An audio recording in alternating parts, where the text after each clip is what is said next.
हमारे साहित्यिकों की भारी विशेषता यह है कि जिसे देखो वही गंभीर बना है, गंभीर तत्ववाद पर बहस कर रहा है और जो कुछ भी वह लिखता है उसके विषय में निश्चित धारणा बनाए बैठा है कि वह एक क्रांतिकारी लेख है। जब आए दिन ऐसे ख्यात अख्यात साहित्यिक मिल जाते हैं जो छूटते ही पूछ बैठते हैं, आपने मेरी अमुक रचना तो पढ़ी होगी, तो उनकी नीरस प्रवृत्ति या विनोद प्रियता का अभाव बुरी तरह प्रकट हो जाता है। एक फिलासफर ने कहा है कि विनोद का प्रभाव कुछ रासायनिक सा होता है। आप दुर्दांत डाकू के दिल में विनोद प्रियता भर दीजिए, वह लोकतंत्र का लीडर हो जाएगा। आप समाज सुधार के उत्साही कार्यकर्ता के हृदय में किसी प्रकार विनोद का इंजेक्शन दे दीजिए, वह अखबार नवीस हो जाएगा और यद्यपि कठिन है फिर भी किसी युक्ति से उदीयमान छायावादी कवि की नाड़ी में थोड़ा विनोद भर दीजिए, वह किसी फिल्म कंपनी का अभिनेता हो जाएगा।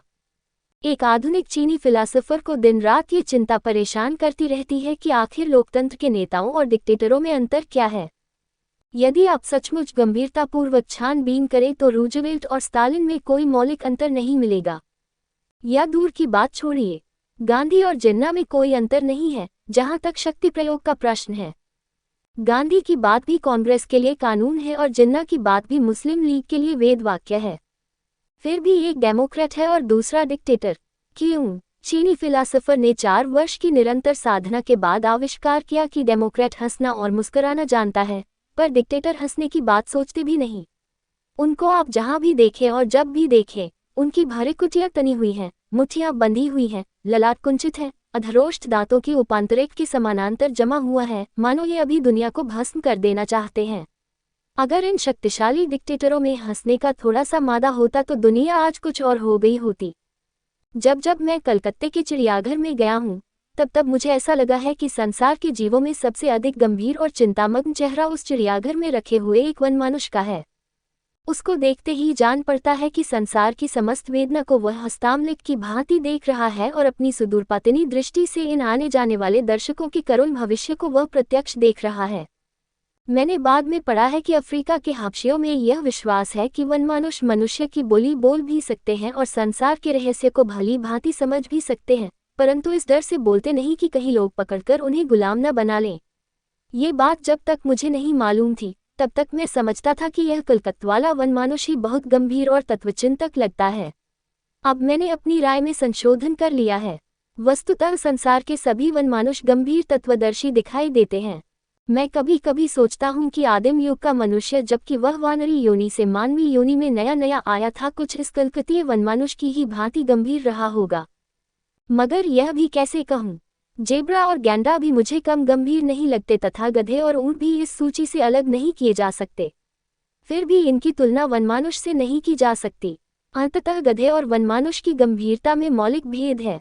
गधा उदास होता है और इसलिए नकारात्मक है, पर वनमानुष सोचता हुआ सा रहता है और इसीलिए उसकी गंभीरता में कुछ तत्व है, कुछ सार है। गधे की गंभीरता प्रोलेतारियत की उदासी है और वनमानुष की गंभीरता वर्गवादी मनीषी की। दोनों को एक श्रेणी में नहीं कहा जा सकता, परंतु इसे अस्वीकार नहीं किया जा सकता कि आदि मानव कुछ गंभीर, कुछ तत्वचिंतक और कुछ उदास जरूर था, और उसकी उदासी वर्गवादी विचारक की उदासी की जाति की ही रही हो, ऐसा भी हो सकता है। सच पूछिए तो शुरू शुरू में मनुष्य कुछ साम्यवादी ही था।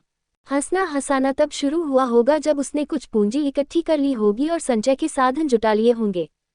मेरा निश्चित मत है कि हंसना हंसाना पूंजीवादी मनोवृत्ति की उपज है। इस युग के हिंदी साहित्यिक जो हंसना नापसंद करते हैं, उसका कारण शायद यह है कि वे पूंजीवादी बुर्जुआ मनोवृत्ति को मन ही मन घृणा करने लगे हैं। उनकी युक्ति शायद इस प्रकार है, चूंकि संसार के सभी लोग हंस नहीं सकते, इसलिए हंसी एक गुनाह है, और चूंकि संसार के सभी लोग थोड़ा बहुत रो सकते हैं, इसलिए रोना ही वास्तविक धर्म है। फिर भी अधिकांश साहित्यिक रोते नहीं, केवल रोनी सूरत बनाए रहते हैं। जिसे थोड़ा सा भी गणित सिखाया गया हो, वह बहुत आसानी से इस आचरण की युक्तियुक्तता समझ सकता है। मैं समझा रहा हूँ। ये तो सुनिश्चित बात है कि दुनिया में सुख की अपेक्षा दुख अधिक है, अर्थात रोदन हास्य से अधिक है। अब सारी दुनिया के रोदन को बराबर बराबर बांट दीजिए और हंसी को भी बराबर बराबर बांट दीजिए। स्पष्ट है कि सबको रोदन हास्य से ज्यादा मिलेगा। अब रोदन में से हास्य घटा दीजिए, कुछ रोदन ही बचा रहेगा। इसका मतलब ये हुआ कि जो कुछ मिलेगा उससे फूट फूट कर तो नहीं रोया जा सकता, पर चेहरा जरूर रुआंसा बना रहेगा। ये युक्ति मुझे तो ठीक जंचती है, लेकिन युक्ति का ठीक जंचना साहित्य की आलोचना के क्षेत्र में सब समय प्रमाण स्वरूप ग्रहण नहीं किया जाता। रहस्यवादी आलोचक ये नहीं मानते कि युक्ति और तर्क में ही सब कुछ है। मैंने आलोचक शब्द के विशेषण के लिए रहस्यवादी शब्द किसी को चौंका देने की मंशा से व्यवहार नहीं किया है। बहुत परिश्रम के बाद मैंने यह निष्कर्ष निकाला है कि हिंदी में वस्तुतः रहस्यवादी कवि है ही नहीं। यदि कोई रहस्यवादी कहा जा सकता है तो वह निश्चय ही एक श्रेणी का आलोचक है।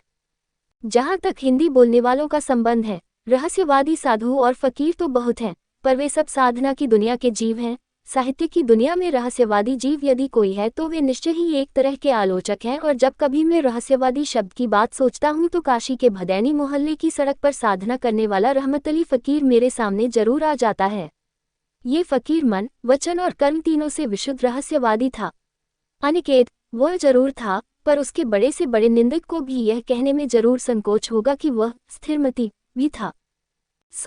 मैंने एक दिन देखा कि यह रहमत अली शून्य की ओर आंखें उठाए हुए किसी अदृश्य वस्तु पर निरंतर प्रहार कर रहा है।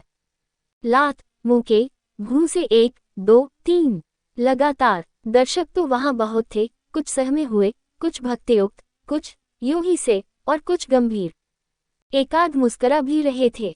इन्हें देखकर ही मुझे रहस्यवादी आलोचकों की याद आई। सारा कांड कुछ ऐसा अजीब था कि विनोद की एक हल्की रेखा के सिवा तत्वज्ञान तक पहुंचा देने का और साधन ही नहीं था। तब से जब देखता हूं कि कोई शून्य की ओर आंखें उठाए है और किसी अदृश्य वस्तु पर निरस्त प्रहार कर रहा है, तब मुझे रहस्यवाद की याद आए बिना नहीं रहती। ये रहस्यवादी दल युक्ति नहीं माना करता। युक्ति शब्द में ही युक्त किसी वस्तु से योग का संबंध है, और यह मान लिया गया है कि योग दृश्य वस्तु से ही स्थापित किया जा सकता है। अदृश्य के साथ योग कैसा? आसमान में निरंतर मुक्का मारने में कम परिश्रम नहीं है। और मैं निश्चित जानता हूं कि रहस्यवादी आलोचना लिखना कुछ हंसी खेल नहीं है। पुस्तक को छुआ तक नहीं और आलोचना ऐसी लिखी कि त्रैलोक्य विकंपित। यह क्या कम साधना है? आए दिन साहित्यिकों के विषय में विचार होता ही रहता है और इन विचारों पर विचार लिखने वाले बुद्धिमान लोग गंभीर भाव से सिर हिलाकर कहते हैं, आखिर साहित्यिक कहे किसे? बहसें होती हैं, अखबार रंगे जाते हैं, मेरे जैसे आलसी आदमी भी चिंतित हो जाते हैं और अंत में सोचता हूं कि साहित्यिक तो साहित्य के संबंधी को ही कहते हैं ना। संबंध तो कई तरह के हैं। बादरायन एक है। आपके घर अगर बेर के फल हैं, मेरे घर बेर के पेड़, तो इस संबंध को पुराने पंडित बादरायन संबंध कहेंगे।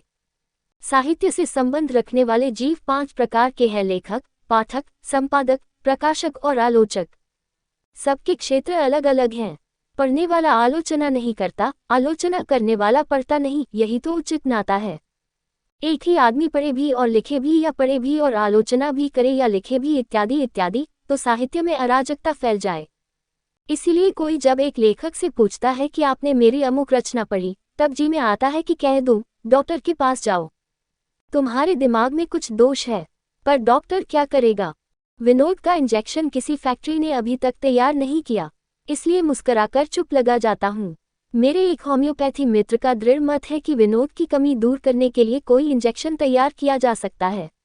वे इस बात का प्रयत्न भी कर रहे हैं कि किसी हंसोड़ की छाया किसी तरह अल्कोहल में घुलाकर उस पर से विनोद की दवा तैयार करें और चिकित्सा की और साहित्य की दुनिया में एक ही साथ क्रांति कर दें। पर वह अभी प्रयोगावस्था में ही है। तब तक मुझे भी सब सहना पड़ेगा और सहे भी जा रहा हूँ।